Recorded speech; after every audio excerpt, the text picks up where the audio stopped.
본문의 말씀은 예수님의 장례식을 간략하게 설명합니다. 아리마대 사람 요셉이 자기 무덤에 예수님의 시체를 장사 지냅니다. 그리고 대제사장들과 바리새인들이 예수님의 시체를 지켜야 한다고 빌라도에게 요청합니다. 그들은 예수님의 시체가 들어있는 무덤을 경비병들과 함께 지킵니다. 이러한 내용을 가지고 오늘 여러분과 제가 하나님의 말씀을 의도대로 전할 때 여러분들 마음에 공감이 되어지고 하나님의 은혜가 깨달아져서 여러분의 삶의 결단과 열매 맺는 일들이 넘치기를 주님의 이름으로 권면합니다. 본문은 사망 권세를 이기시고 부활하신 예수님의 관점에서 읽어가야 이해가 쉽습니다. 예수님의 죽음은 우리를 위한 대속제물이고 율법의 요구를 완성하신 죽음입니다.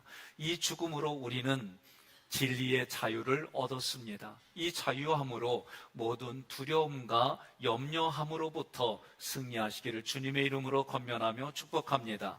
57절에 저물었을 때의 아리마대 부자 요셉이라 하는 사람이 왔으니 그도 예수의 제자라. 유대인들이 계산하는 요일법이 있습니다. 저녁 6시가 되면 6시부터 그 다음 날로 넘어가는 거예요. 예수님께서 금요일에 운명하시고 저물었을 때가 오후 6시가 넘어갔기 때문에 안식일이에요. 유대인들에게는 안식일 날 아무 일도 하지 않습니다. 그러나 율법에 나무에 달려 죽은 시체는 그날 당일에 장사하라는 말씀이 그들에게 기억하고 있고 기록되어 있어요. 아리마대 사람 요셉은 빌라도에게 예수님의 시체를 그날 장사할 수 있도록 시체를 내어달라고 요청합니다. 요한복음에서는 이 장면이 니고데모라고 하는 사람과 함께 예수님을 장사 지내는 것으로 기록됐어요. 요셉, 그도 예수의 제자라. 이 구절은 참 우리에게 시사하는 바가 큽니다. 요셉은 사내들인 공회의 의원이에요. 따라서 이 구절은 요셉이 예수님의 제자라고 판단이 되어지면 사내들인 공회의 의원으로 누리던 많은 것들을 박탈당할 수가 있습니다. 더 나아가 유대교에서 출교당할 수도 있습니다. 출교당할 때에 이것은 어떤 것으로 비교할 수 없는 큰 마음의 아픔이에요. 불명이에요. 왜냐? 선민공동체에서 분리될 뿐만 아니라 그 자체가 하나님과 단절됐다라고 모든 유대인들이 생각하는 사고예요. 요셉은 이런 것들을 관여하지 않습니다. 개념하지 않습니다. 하늘의 영광을 선택했습니다. 불의한 권세보다 의로운 예수 그리스도를 선택했습니다. 그런 요셉의 삶을 보니까 예수님의 제자가 틀림이 없습니다. 믿음의 사람입니다. 우리가 어떤 때에 이런 판단이 되어집니까? 어렵고 힘들 때, 불이익을 겪을 때에, 목숨과도 같은 상황이 될 때에 어떤 언행을 하느냐, 그 모습 보고 우리의 생각이 달라지는 거예요. 여러분, 기쁠 때 칭찬해 주는 게 편해요? 아플 때 공감해 주는 게 편해요?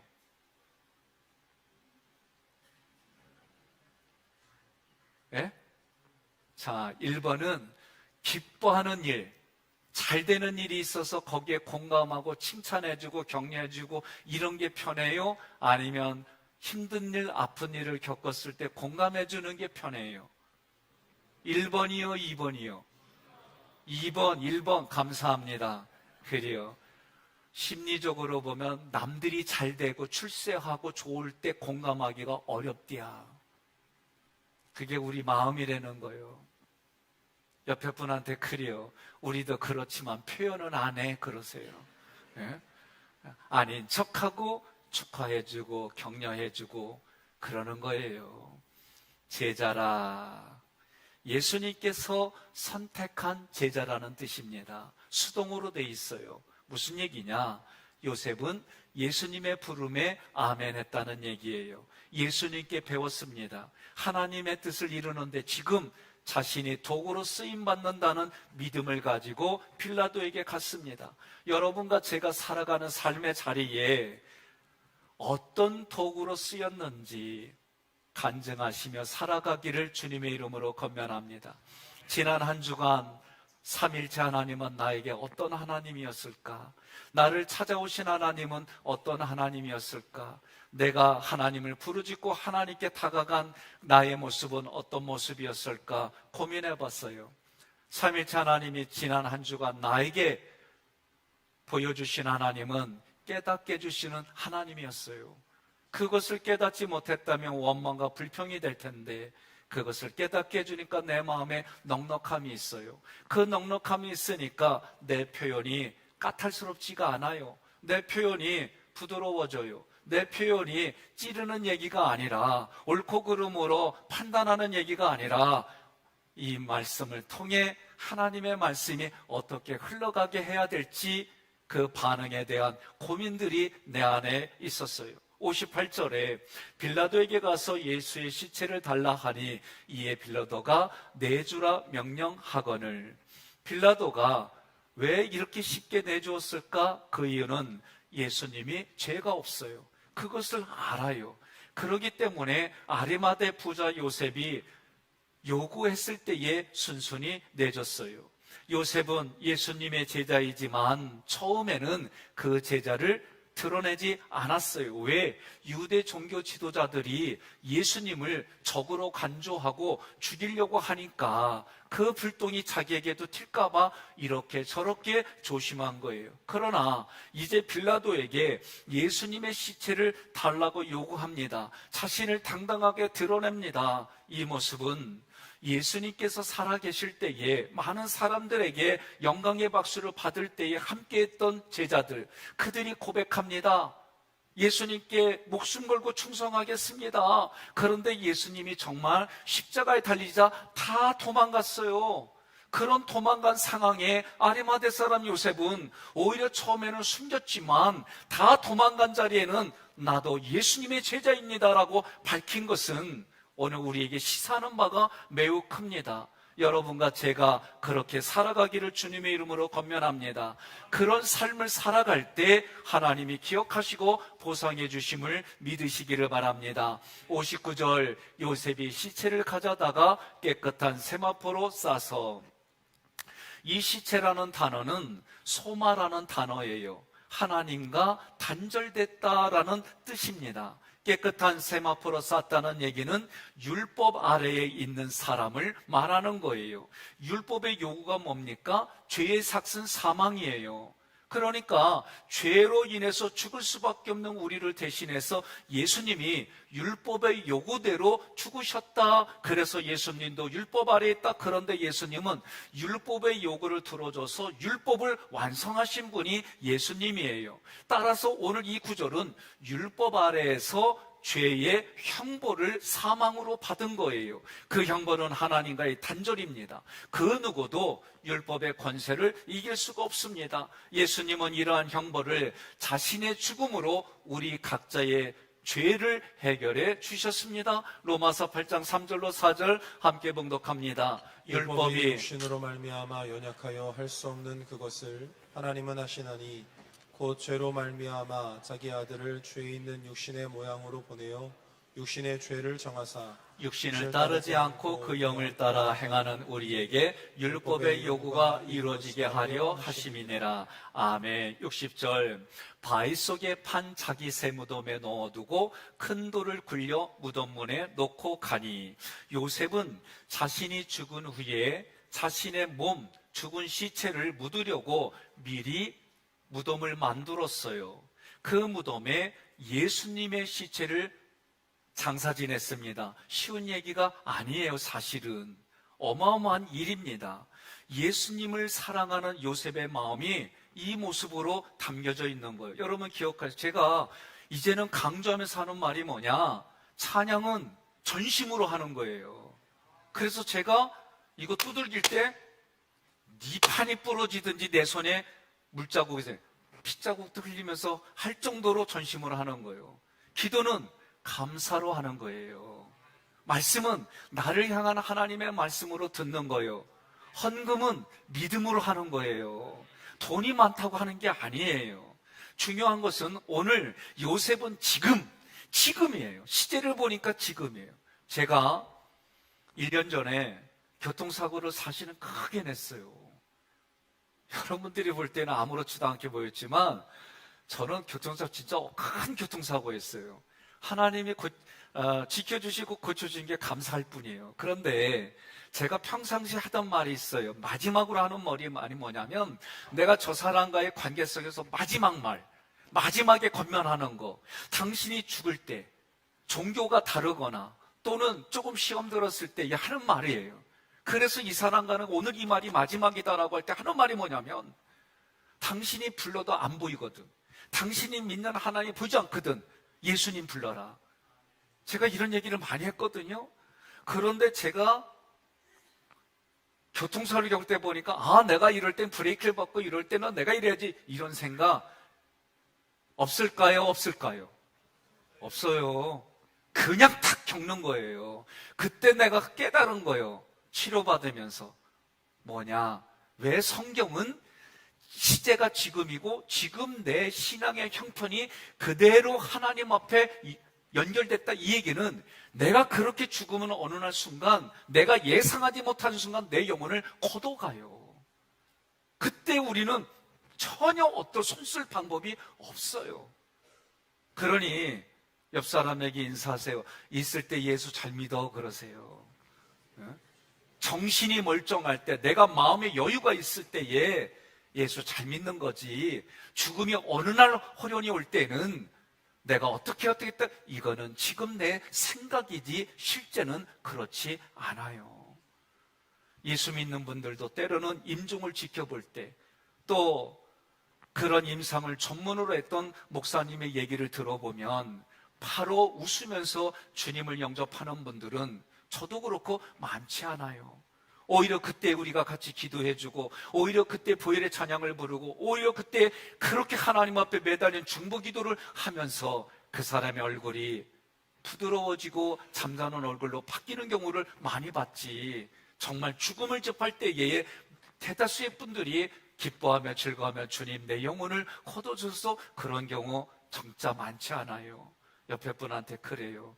그날이 오기 전에 내 얼굴이 부드러워질게요 그러세요. 네?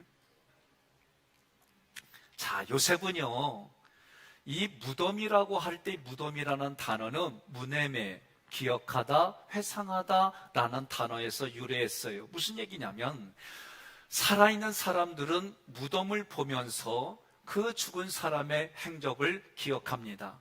예수님 믿은 사람들은 예수님 안에서 죽으면 성경은 잠자는 자다라고 얘기를 했고, 그것을 약가르, 보배롭다라고 하나님이 그렇게 보신다는 거예요. 그러나 예수님 안에서 죽지 않으면, 예수 믿지 않고 죽으면 그의 죽은 자의 행적은 죄밖에 없다라고 성경이 말해요. 죄로 인해서 남겨진 게 뭐냐? 그게 사망이요. 육신의 사망이 있고 2차 영혼의 사망이 있어요.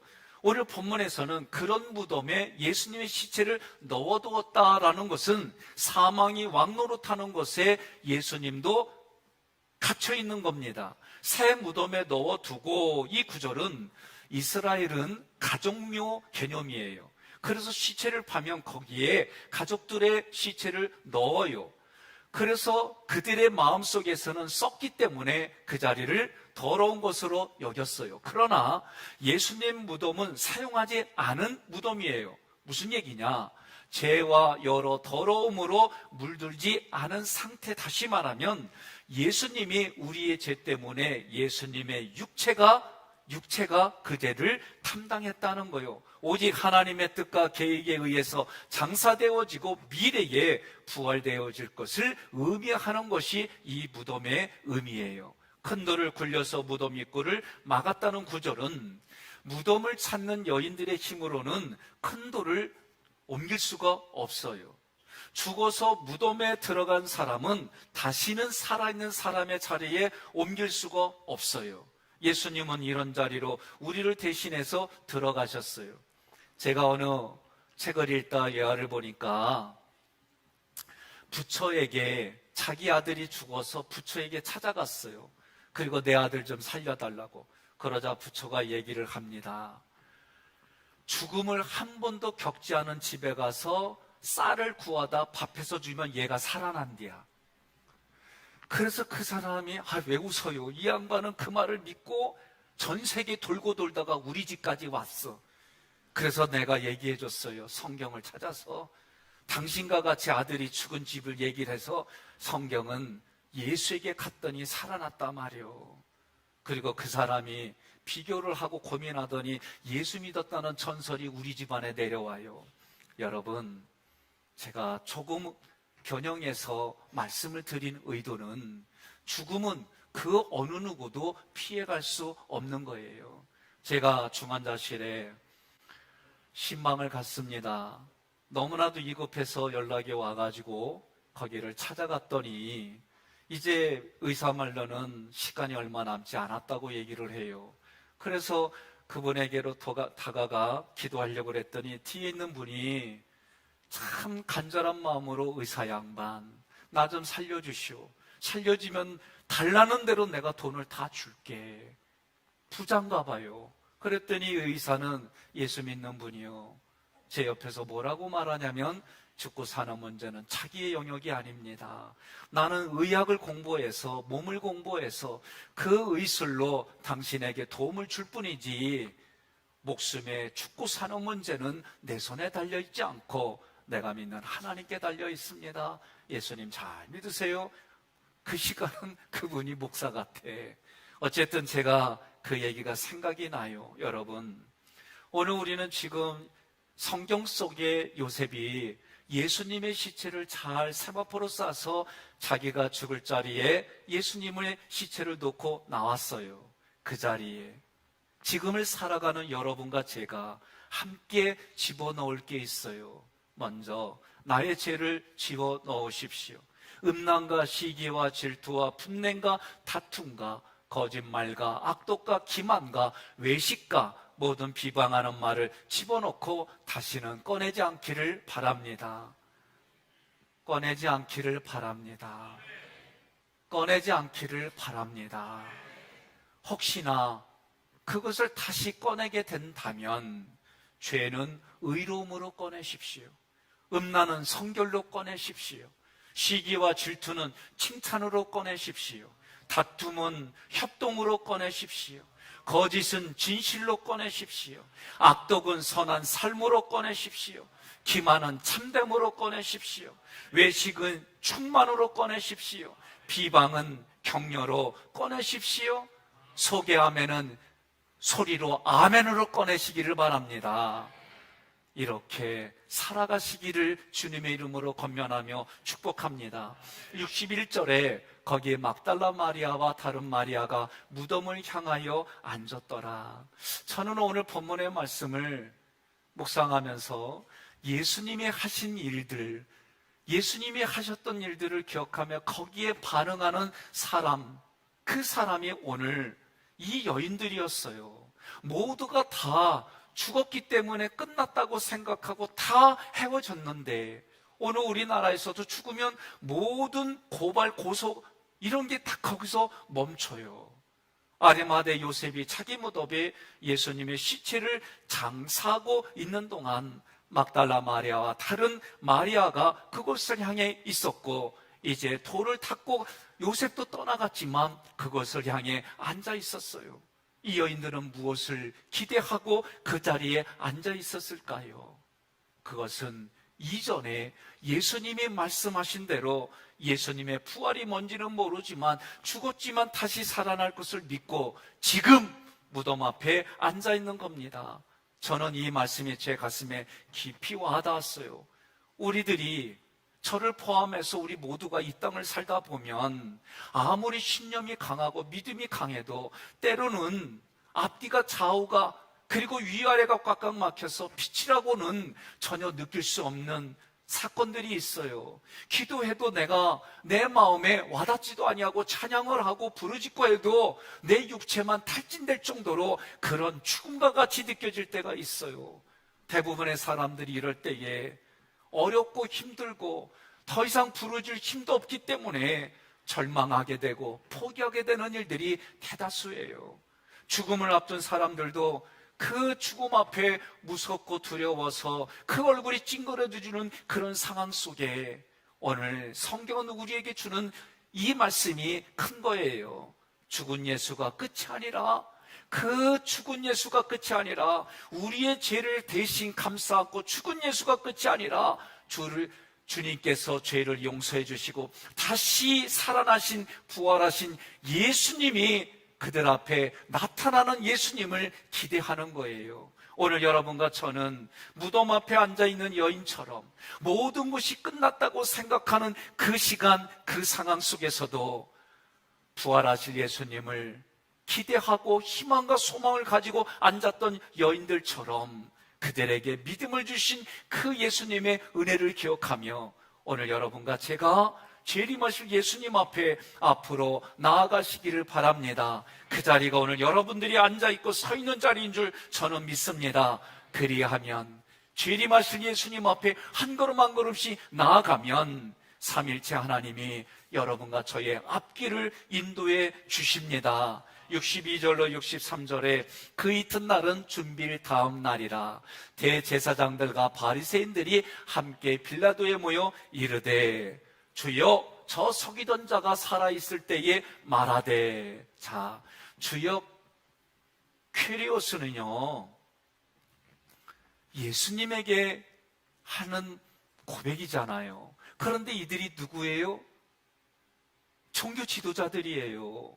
그런데 종교 지도자들이 누구한테 전혀 예수를 알지 못하는 이방인 권력자에게, 빌라도 총독에게 주님이라고 얘기를 합니다. 그러면서 하는 말을 우리가 쉽게 이해할 수 있도록 풀어보니까 예수를 뭐라고 부르냐면 사기꾼 예수라는 거예요. 사기꾼 예수가 살아있을 때 선포한 내용이 이런 겁니다. 두 번째 구절 함께 봉독합니다. 내가 사흘 후에 다시 살아나리라 한 것을 우리가 기억하노니. 예수님이 언제 이 말씀을 하셨어요? 마태복음 16장 21절 함께 봉독합니다. 이때로부터 예수 그리스도께서 자기가 예루살렘에 올라가 장로들과 대제사장들과 서기관들에게 많은 고난을 받고 죽임을 당하고 제3일에 살아나야 할 것을 제자들에게 비로소 나타내시니. 아멘. 예수님이 마태복음 16장 21절에 제자들에게 내가 죽은 후에 3일 만에 다시 살아나. 경험하지 못했고 들어보지도 못한 얘기를 하니까 제자들이 어쨌든 신뢰하는 마음으로 이 얘기들을 가까운 지인들에게 얘기했어요. 저는 진리만 전달하는 줄 알았더니 당신한테만 하는 얘기야? 그랬더니 당신한테만 하는 얘기야가 돌고 돌고 돌아서 우주 한 바퀴 돌아갔고 내 귀에 또 들려. 그러니까 얘기하면 다 퍼질 줄로 알고 얘기하는겨. 안 그래요? 살아보니까 그래요. 물론 안 하시는 분들도 계세요. 옆에 분에 그래요. 나는 안 했어. 그러세요. 64절 그러므로 명령하여 그 무덤을 사흘까지 굳게 지키게 하소서. 그의 제자들이 와서 시체를 도둑질을 하여 가고 백성에게 말하되 그가 죽은 자 가운데서 살아났다 하면 후에 속임이 전보다 더 클까 하나이다 하니. 여러분, 예수를 죽인 무리는 실제로 가슴속에서 이런 생각을 했어요. 뭐냐? 예수님이 하신 말씀대로 되어졌거든요. 그리고 자기들도 눈으로 보고 귀로 듣고 체험했거든요. 그러니까 어떤 생각이 들어요? 이 부활도 실제로 일어날 거다라는 생각이 있어요. 그러나 뭐 어떻게 돼요? 자기들은 진짜 한마디로 말하면 모든 것이 지금의 쥐를 다 박탈당할 수 있고 많은 사람들에게 존경받던 거 다 깨질 수 있고 복잡해지는 거예요. 그러면서 자기들이 생각해낸 게 뭐예요? 부활이 있을 수 없다는 거예요. 그러니 얘네들이 할 수 있는 건 뭐냐? 훔쳐다가 살아났다고 거짓말 할 거다. 이게 자기들의 신념이고 생각의 최고예요. 그래서 이들이 얘기하는 게 뭐냐? 그 사건을 막고자 3일 동안 무덤 앞에서 지키자는 겁니다. 그리고 그런 일이 일어나면 자기들이 누리는 모든 것들이 하루아침에 날아가니까 그것 때문에 그 자리를 지키자는 거예요. 그러면서 하는 얘기가 뭡니까? 살아있을 때도 많은 사람들이 따라다녀서 우리가 힘들었는데 이런 일들이 벌어지면 더 많은 사람들이 생겨서 우리가 힘들다는 거예요. 결국은 잘 들으세요. 오늘 우리의 심리는 남들 얘기할 거 없어요. 남들 얘기를 내가 공감하고 얘기한다는 얘기는 내 얘기를 하는 거예요. 동의하십니까? 그렇다면 오늘 우리가 생각을 바꿔야 될 것들이 많이 있어요. 오늘 65절에서 이 종교 지도자들이 하는 말이 무엇입니까? 빌라도가 이르되 너희에게 경비병이 있으니 가서 힘대로 굳게 지키라 하거늘. 빌라도가 예수를 죽인 무리들의 요청을 들어주면서 하는 말이 너희들이 지금까지 알고 있는 모든 방법을 동원하여 그 무덤을 지키라. 66절 함께 봉독합니다. 그들이 경비병과 함께 가서 돌을 임봉하고 무덤을 굳게 지키니라. 아멘. 돌을 임봉하고 스프라기조는 물리적인 힘이 있으면 뜯을 수 있어요. 큰 돌을 옮길 수 있는 힘이 있으면 움직일 수 있어요. 임봉했다고 해서 못하는 거 아니에요. 그러나 못하는 이유가, 안 하는 이유는 권세 때문에 하지 못하는 거예요. 그 말 어기면 죽으니까, 그 말 어기면 내가 손해를 보니까, 그 말 어기면 내가 누려야 될 걸 뺏기니까 그러는 거예요.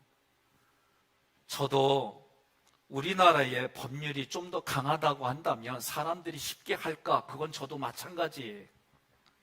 제가 평택 팽성에서 안정이라는 곳에서 목회할 때 저는 미군들을 보면 참 대단하다 그랬어요.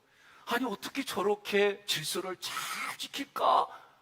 너무나도 저는 이 마음속에 사대주의까지는 아니요, 참 대단하다, 이 사람들 민주시민이고 그 높은 선진국은 이런 의식일까? 이런 마음을 가졌어요. 그러면서 제가 처음 미군 부대 안에 초청받아서 들어갔는데 충고하고 또 충고하고 염려돼서 얘기하는 게 뭐냐? 절대로 거기 속도를 지켜야 된대. 조금이라도 다르면 삐뽀 헌병이 금방 온대. 얼마나 두려운지. 그래서 제가 지켰어요. 그러다가 이제 어느 정도 좀 거기에 익숙해지니까 이게 내가 잘못됐다는 걸 알았어요. 뭐냐? 부대 안에서만 잘 지키는 게 대부분이요. 왜? 그거 안 지키면 진급에 문제가 있고 연봉에 문제가 생기고 불이익을 당하니까 부대 안에서는 철저히 지키는데 부대 밖에 나오니까 나보고 노랭이라고 깔보고, 처음 들어요? 나보고 항인종이라고 무시하고 이런 사람들도 있더라고요.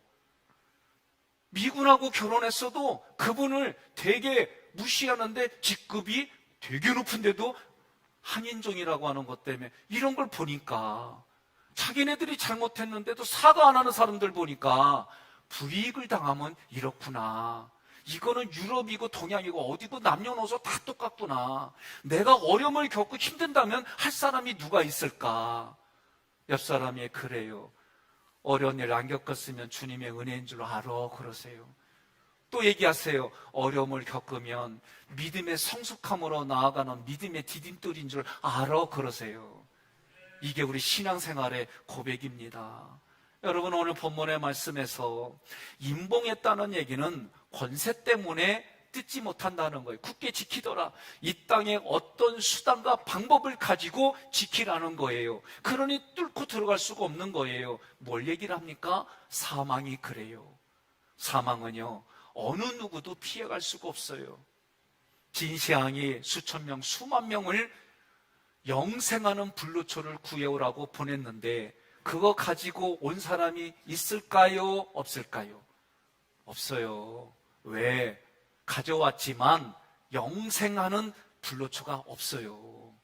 잠시 우리 육신을 그 시간 조금 힘을 주고 관리를 해서 조금 연장할 수는 있어도 영원히 사는 불로초는 없어요. 나한테 그때 시켰으면 나는 예수님을 전했을 텐데. 안 그래요?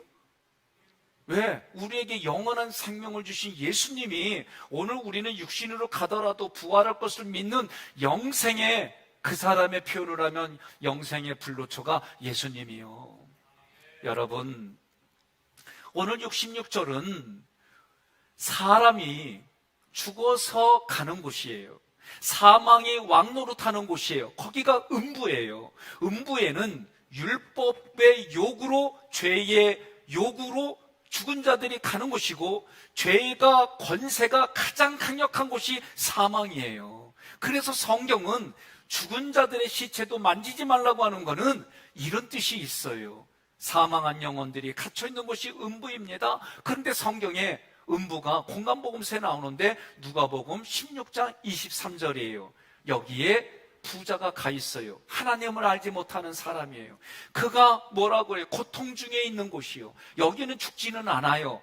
영원히 죽지는 않지만 고통을 다 겪는 그런 곳이에요. 멀리 아브라함을 보고 얘기를 해요. 이런 일이 우리에게도 있을까? 없어요. 예수님은 부활하여 그 음부의 권세를 이기셨어요. 부활하신 예수님이 우리에게 음부의 권세를 이기는 권능을 우리에게 주셨어요. 마태복음 16장 18절 함께 봉독합니다. 또 내가 내게 이르노니 너는 베드로라. 내가 이 반석 위에 내 교회를 세우리니 음부의 권세가 이기지 못하리라. 아멘. 교회의 권세가 무엇일까?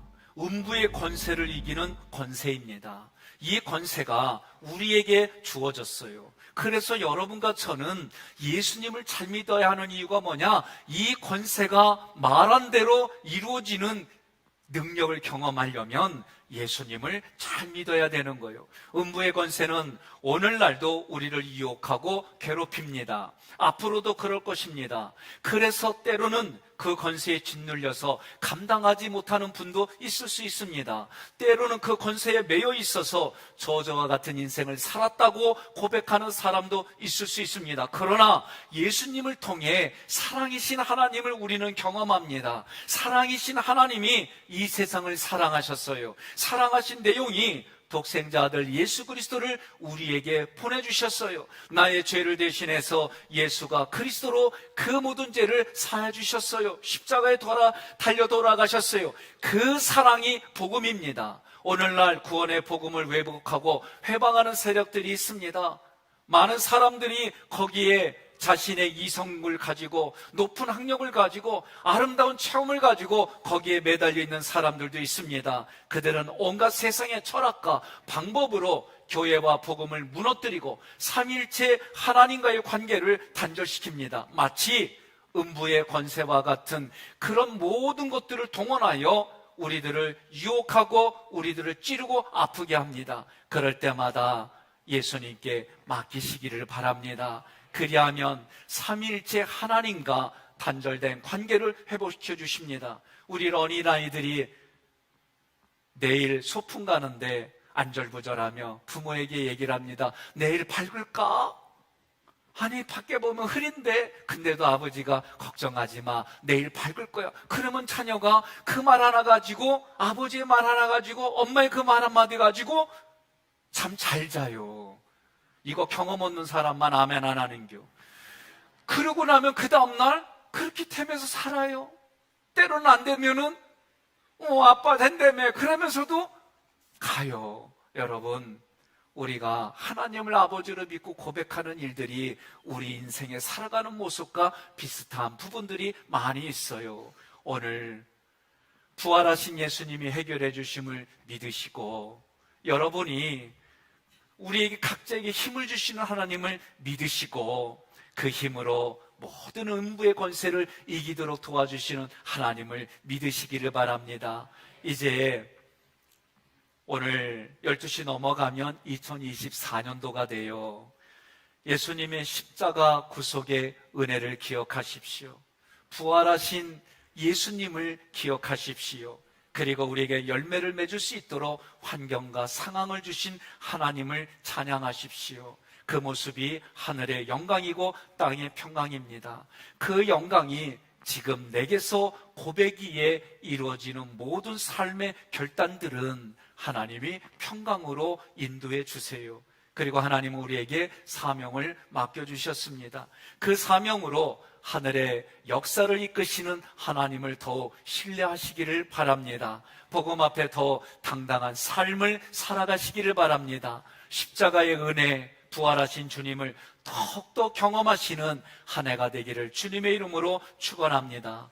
오늘 말씀에 저는 결론을 이 예화로 맺으려고 해요. 죽음 앞에 다 끝났다고 하는 그 무덤 앞에 여인들이 앉아 있었던 것처럼 오늘 지금을 살아가는 우리는 어떻게 살아가야 할까? 영국의 여류 극작가 샬롯 키틀리라고 하는 분이 있어요. 이분이 블로그에 남긴 글을 여러분들에게 읽어드리려고 그래요. 그녀는 대장암 4기 진단을 받았습니다. 암세포가 간과 폐로 전이됐습니다. 종양 제거를 2번 받았어요. 방사선 치료를 25번 받았어요. 화학요법 치료를 39번을 받았어요. 암을 극복하려고 가진 노력을 다 했지요. 저도 아내가 암 치료를 받을 때 방사선 치료를 먹는 걸 요도요법을 하니까 어린애들은 같이 방에 있을 수가 없어요, 집안에. 그 애들을 멀리 산 넘고 물 건너 처가에 맡기고 저하고 같이 있을 때 제가 가까이 가니까 아내가 이런 사실을 아니까 가까이 못 오게 했어요. 가까이 못 오게 하고 나는 가까이 간다. 그것 때문에 또 싸웠지 뭐. 하여간에 이런 경험들이 있다 보니 이게 무슨 말인지 알겠어요. 여러분, 이렇게 열심히 치료를 했던 샬롯 카틀리가 결국은 남편과 5살짜리 자녀와 3살짜리 자녀를 남겨두고 세상을 떠났습니다. 세상을 떠나기 전에 힘을 다해서 남긴 글이에요. 피아노로 부드럽게 해줘. 살고 싶은 나날이 이렇게도 많은데 저한테는 허락하지 않네요.